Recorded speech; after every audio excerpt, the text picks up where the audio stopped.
There is a woman who walks alone. She knows that walking alone is how she comes to understand herself and the world around her. This woman does not flee from solitude, rather, she embraces it.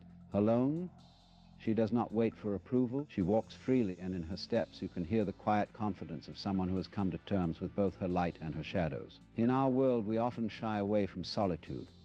We distract ourselves with endless activity, fearing what we might find if we sit in silence for too long. We look to others to reflect back our worth, hoping they will give us a sense of who we are. But the woman who walks alone knows that true fulfillment cannot be given, it can only be found within. She has walked the path of introspection, braved the depths of her own mind, and emerged with an unshakable sense of self. When you're alone, you cannot escape yourself.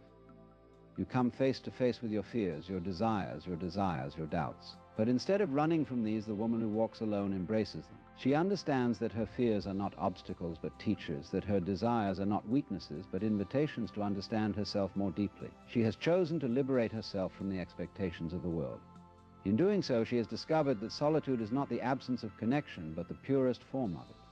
The woman who walks alone walks with the awareness that life is not about accumulating people, things, or status. It is about understanding deeply who she is. She knows that only when she truly understands herself can she genuinely connect with others without pretense or need. She walks with no destination, no rush, no need to prove anything. Her steps are light, yet her presence is powerful, like a tree deeply rooted in the earth. Her aloneness is her strength, her guide, her teacher. She carries with her the wisdom that everything she needs is already within her. That solitude is not something to fear, but something to embrace. It is the foundation upon which self-understanding is built. And when you know yourself truly and deeply, you can walk through this life unshaken, grounded in the knowledge that you are enough. So perhaps there is something for each of us to learn from her.